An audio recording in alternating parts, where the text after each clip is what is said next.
Olá, pessoal, tudo bem? E aí, como é que vocês estão? Tudo certo? Tudo tranquilo? Sejam bem-vindos a mais uma aula de processo civil, beleza? Vamos lá, gente. Vamos falar agora, nosso último bloco, sobre a apelação, tá? Algumas questões finais que eu acho importante a gente entender, saber sobre a apelação para a tua prova. Então, a gente está fazendo um estudo aí bem completo desse recurso que tem uma incidência bastante considerável nas provas em geral, tá bom? Então, começando aí nosso material, apelação, bloco número 3, vamos encerrar o estudo deste recurso. Olha só. A apelação, ela produz um efeito chamado de efeito translativo, ok? Vamos entender o que é este efeito translativo. Ele está previsto nos parágrafos 1º e 2º do artigo 1013 do CPC, tá? O caput do 1013 traz o efeito devolutivo, que é aquele efeito básico de qualquer recurso, no sentido de devolver ao tribunal o conhecimento da matéria impugnada. Beleza? Então, o efeito devolutivo, ele devolve a matéria ao Poder Judiciário para reanálise. Beleza? Então, pense assim. O juiz de primeiro grau analisou a matéria, tá? Proferiu uma sentença. Quando a parte apela para tentar rever aquela decisão, a matéria está sendo devolvida ao Poder Judiciário para ser reanalisada. Então, esse é o efeito devolutivo que basicamente é gerado por todos os recursos. Agora, o nosso estudo é específico dos parágrafos 1º e 2º, que dizem respeito ao chamado efeito translativo da apelação. O parágrafo 1º fala que serão, porém, objeto de apreciação e julgamento pelo tribunal todas as questões suscitadas e discutidas no processo, ainda que não tenham sido solucionadas, desde que relativas ao capítulo impugnado. O que isso quer dizer? O que o parágrafo 1º ele quer dizer? Ele está querendo dizer o seguinte: imagine uma ação aonde eu tive uma acumulação de pedidos, tá? A gente já analisou o ponto, né? A gente já falou um pouco sobre acumulação de pedidos. E aí o que acontece? Numa determinada ação, o autor cumulou 2 pedidos, um principal e um subsidiário. Então, a gente tem aí um tipo de cumulação imprópria, né? Por que cumulação imprópria? Porque o autor, ele não deseja obter todos aqueles pedidos, beleza? Neste caso, é uma acumulação imprópria subsidiária, porque existe uma ordem de preferência entre os pedidos, tá? Então, cumulação imprópria, vamos pensar numa acumulação imprópria, porque o autor fez mais de um pedido, mas não quer todos. E é uma acumulação imprópria subsidiária, porque entre os pedidos formulados existe ordem de preferência. O pedido principal é o pedido que realmente o autor quer. E o subsidiário é o prêmio de consolação. Ou seja, não sendo possível o juiz acolher o pedido principal, poderia o autor se contentar com o pedido subsidiário. Então, a preferência é pelo pedido principal. Mas se ele não for possível, o autor se contentaria com o subsidiário. Beleza? Vamos imaginar que na sentença o juiz deu o pedido principal. Quando o juiz dá o pedido principal, é perfeitamente comum que ele deixe de analisar o pedido subsidiário. Porque, afinal de contas, ele deu o pedido que o autor mais queria. Então, o autor até esquece do pedido subsidiário, né? Ele fica contente lá que ele ganhou o pedido principal, ele nem liga para o subsidiário. Ok? E o juiz fala, bom, eu estou concedendo o principal, não preciso analisar o subsidiário. Beleza. Só que aí o réu interpõe apelação. Quando o réu apela, o tribunal pode analisar o pedido subsidiário? Resposta, pode. Pode. Beleza? Pode sim. Por quê? Porque esse pedido subsidiário é uma questão que foi suscitada e discutida no processo, embora não tenha sido solucionada. É exatamente o que prevê o parágrafo 1º. O tribunal poderá analisar a questão suscitada e discutida no processo, mesmo que não tenha sido solucionada. Portanto, o melhor exemplo seria este caso do pedido subsidiário. Então, lá no tribunal, quando eles estiverem analisando a apelação, eles podem falar, opa, tem um pedido subsidiário que foi formulado pelo autor na inicial. Vamos analisar também esse pedido subsidiário. É possível? É. É possível, sim. Beleza? É possível. Ainda que na apelação não haja pedido nesse sentido, ou seja, ainda que o réu na apelação não tenha pedido a análise do pedido subsidiário, ainda que o réu tenha se limitado apenas e tão somente a falar do pedido principal, tá? Mas o tribunal está autorizado a analisar o pedido porque foi uma questão suscitada e discutida no processo. Não é uma inovação. O pedido subsidiário não é uma inovação, porque ele já havia constado do processo. Ele só não foi solucionado. Beleza? Então, o efeito translativo permite que o tribunal analise questões ainda que não tenham sido objeto do recurso. Vamos dar uma olhada no parágrafo 2º. Quando o pedido ou defesa tiver mais de um fundamento e o juiz acolher apenas um deles, a apelação devolverá ao tribunal o conhecimento dos demais. Ok? Então, aqui é mais ou menos parecido. Vamos imaginar que o autor, na petição inicial, ele fez um pedido e ele apresentou, sei lá, 2 fundamentos. Ele apresentou 2 fundamentos sustentando por que ele teria direito àquele pedido. Então, juiz, eu tenho direito a tal coisa por conta. Fundamento 1. Fundamento 2. Na sentença, o juiz acolheu o pedido do autor, no meu exemplo, e acolheu o fundamento número 1.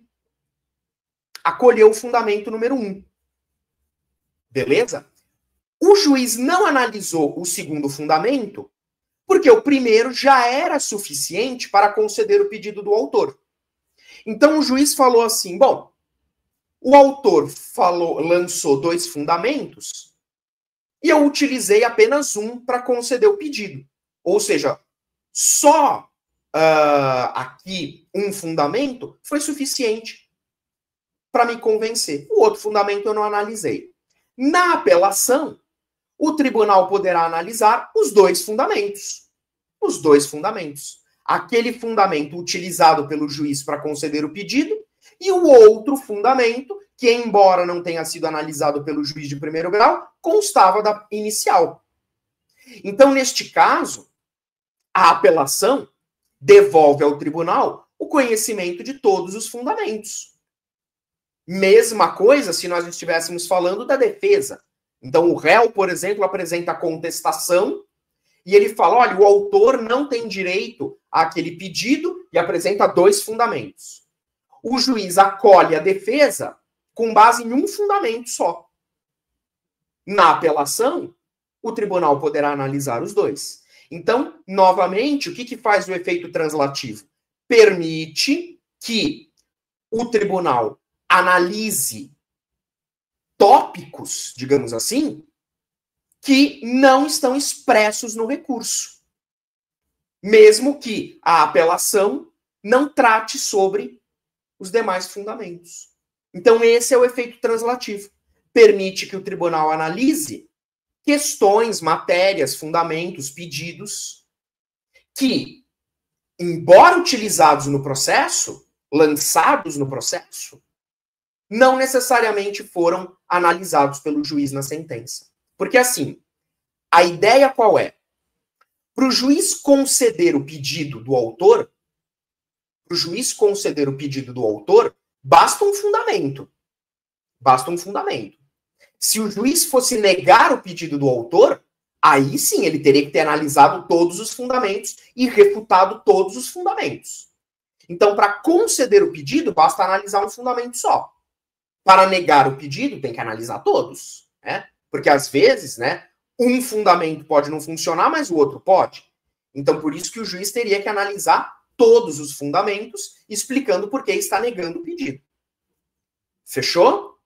Beleza? Então, esse é o chamado efeito translativo da apelação. Também é uma consequência do efeito translativo a possibilidade do tribunal analisar questões de ordem pública. De ordem pública. Mesmo que não tenham sido suscitadas pela parte, pelo recorrente. Também é uma decorrência do efeito translativo. Então, por exemplo, o tribunal estava analisando a apelação quando percebe, por exemplo, a ausência de um pressuposto processual. Ninguém falou nada de pressuposto processual, nem o apelante, nem o apelado, ninguém falou nada de falta de pressuposto processual. Mas o tribunal verifica que está faltando um pressuposto. Neste caso, mesmo que na apelação não haja menção a esse ponto, o tribunal pode, de ofício, falar, olha, está faltando pressuposto processual. Por quê? Porque pressuposto processual é matéria de ordem pública. Ok? Beleza? Então, também é uma consequência deste efeito translativo. Teoria da causa madura. O artigo 1013, agora no parágrafo 3º, ele prevê aquilo que a doutrina apelidou de teoria da causa madura. O que é isso? Pessoal, às vezes, o que acontece? O processo está lá no tribunal, em apelação, né? O tribunal analisa a apelação. E o tribunal se depara com uma situação, por exemplo, né? O tribunal, sei lá, se depara com uma situação em que ele resolve anular a sentença, por exemplo. Ok? Resolve anular a sentença. Aí, anulada a sentença, o tribunal manda o processo de volta para o juiz de primeiro grau, para o juiz de primeiro grau proferir uma nova sentença. Beleza? Aí o que acontece? A teoria da causa madura diz o seguinte: tribunal, ao invés de você devolver o processo para o juiz de primeiro grau, para o juiz de primeiro grau proferir uma nova sentença, você mesmo não poderia já julgar o mérito do processo? Já que você está aí com o processo, né, já está com a mão na massa, por que você mesmo não julga para ganhar tempo? Porque senão você vai ter que mandar o processo de volta para o primeiro grau, não sei o quê, não sei o quê. Você já julga. Agora, por que causa madura? Porque não é todo processo que dá para fazer isso.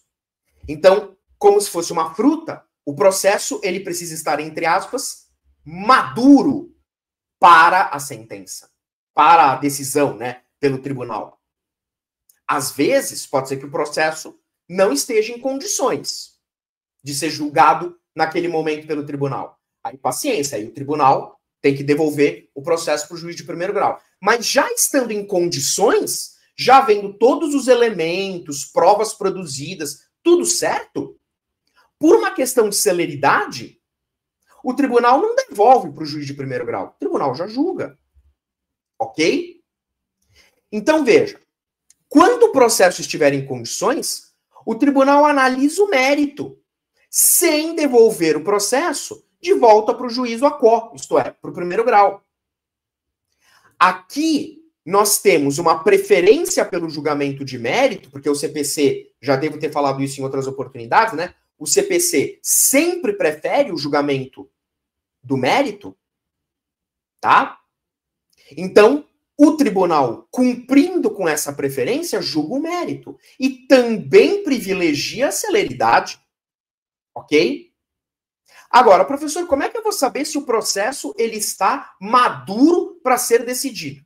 Como é que eu vou saber que o tribunal já tem condições de julgar o mérito? Que ele não precisa devolver o processo para o primeiro grau? Bom, primeiro, você verifica se tem a necessidade de produção de mais provas ou de novas provas. Em outras palavras, você tem que ver o seguinte: as provas existentes no processo até aquele momento já são suficientes para o tribunal analisar o mérito? Percebeu?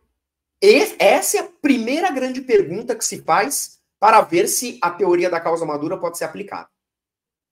Porque, às vezes, pode ser que esteja faltando prova. Aí o tribunal devolve o processo para o primeiro grau, para que o juiz de primeiro grau realize a instrução e depois, claro, profira uma nova sentença. Mas se todas as provas já foram produzidas, não precisa produzir mais nenhuma, em tese não há por que devolver o processo. Agora veja, o parágrafo 3º fala: o tribunal deve decidir desde logo o mérito quando? Então, primeiro requisito, estar em condições de imediato julgamento, o que significa não haver mais necessidade de produção de provas. E aí você analisa. O tribunal está reformando uma sentença fundada no artigo 485. O 485 é o artigo que traz as hipóteses de extinção do processo sem análise do mérito. Então, imagine que o juiz de primeiro grau deu uma sentença extinguindo o processo sem analisar o mérito, com base numa hipótese do 485. Aí o tribunal analisa a apelação e fala: não é hipótese de extinção sem resolução de mérito, não. Aqui dá para resolver o mérito. Não preciso de mais provas e vou reformar a sentença. Já dá para julgar o mérito aqui. O tribunal já julga. Ok? 2. Se o tribunal vai anular a sentença porque ela não é congruente com os limites do pedido ou da causa de pedir, isso a gente já conversou, né? Pedido, causa de pedir limitam a atuação do juiz. Se o juiz extrapola esses limites, a sentença tem uma nulidade. Então, suponha que o tribunal verificou que o juiz extrapolou os limites do pedido ou da causa de pedir e anula a sentença. Só que ao invés de devolver para o primeiro grau para dar uma nova sentença, o tribunal já verifica que o processo está em condições de julgamento, ele mesmo já julga. Tá? 3. Se o tribunal constata que o juiz de primeiro grau deixou de analisar um pedido, o juiz foi omisso na análise de um dos pedidos. Ok? Então o autor fez 3 pedidos, por exemplo, o juiz analisou 2, deixou um de fora. O tribunal, verificando essa omissão, já julga o pedido que faltou. Eu repito, desde que o processo esteja em condições para isso. Ok? Ou, por fim, se o tribunal anula a sentença por falta de fundamentação. Então, o juiz deu uma sentença nas coxas, né, sem fundamentar, o tribunal anula a sentença por falta de fundamentação, o processo já está em condições de ser julgado, o tribunal já julga. Então, essa é a chamada teoria da causa madura. Possibilidade do tribunal analisar o mérito do processo, quando não houver mais necessidade de produção de outras provas, e eu tiver uma dessas hipóteses aí do parágrafo 3º. Beleza? Agora, repare que o parágrafo 3º fala: o tribunal deve decidir, né? Então, hoje, nós entendemos que aplicar a teoria da causa madura é uma obrigação do tribunal e não uma opção, não uma faculdade. Uma vez presentes os requisitos, o tribunal deve analisar o mérito. Ok? É uma obrigação do tribunal analisar o mérito. Beleza? Então, não deve o tribunal mandar o processo de volta. A menos que haja necessidade. Precisa produzir uma prova, não sei o quê. Beleza. Mas presentes os requisitos, a aplicação da teoria da causa madura parece realmente ser uma obrigação imposta pelo parágrafo 3º aí do CPC. Beleza?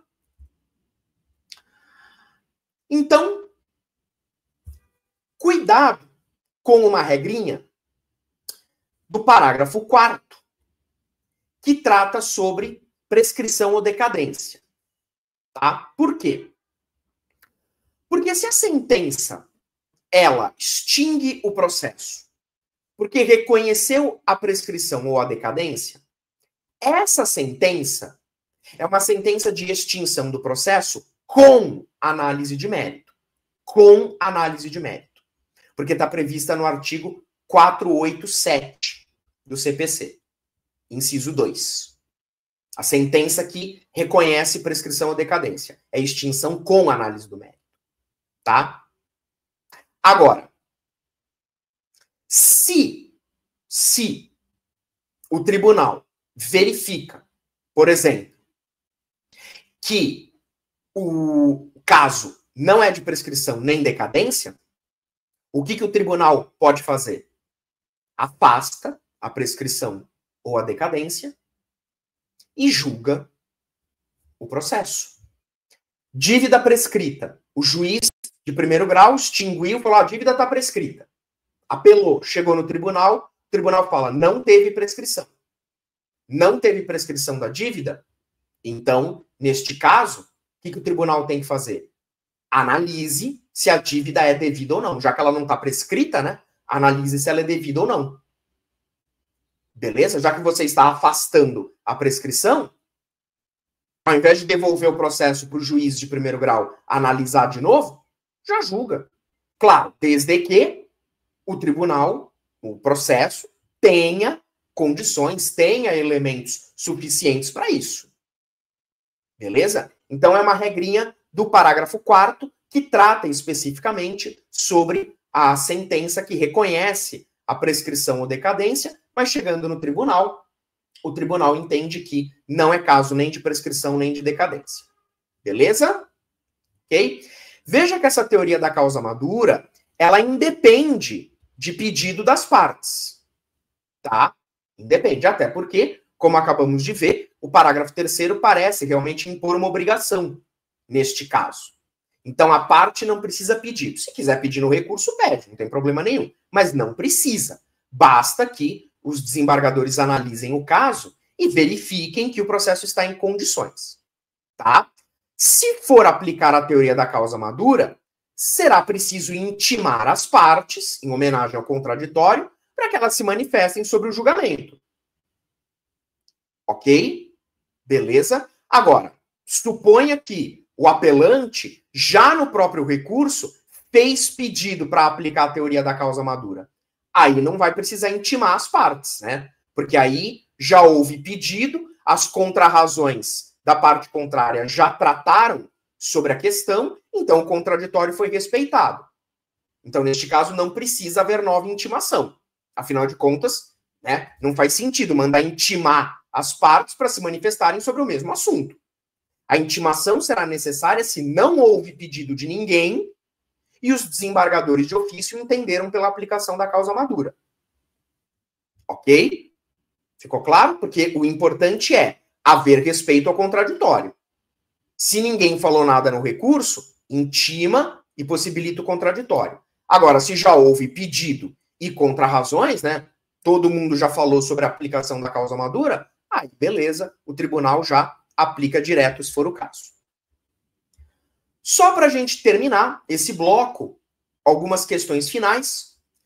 O recurso de apelação, como regra, ele não permite a retratação do magistrado. O que é retratação? É o magistrado voltar atrás, tá?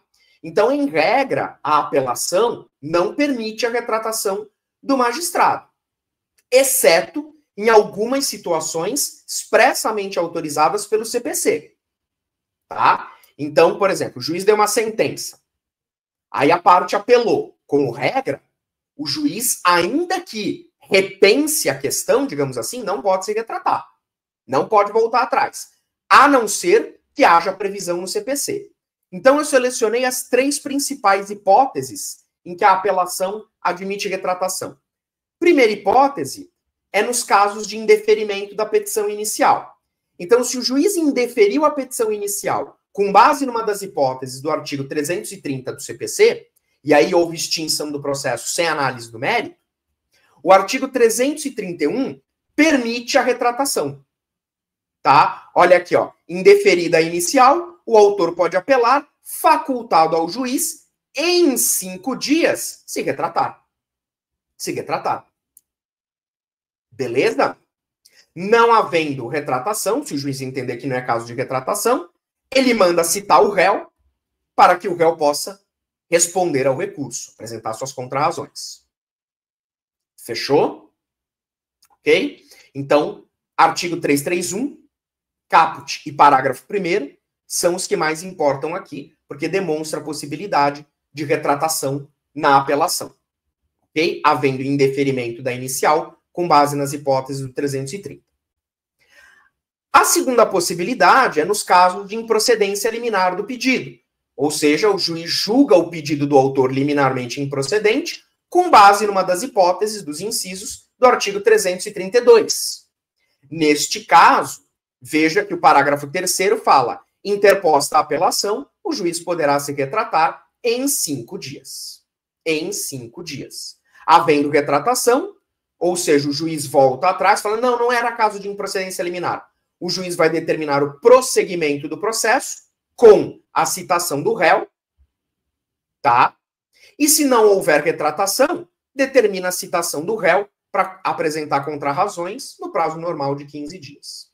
Porque se o juiz se retrata, ele, entre aspas, joga fora a sentença de improcedência liminar e toca o processo para frente. Aí manda citar o réu e etc, etc.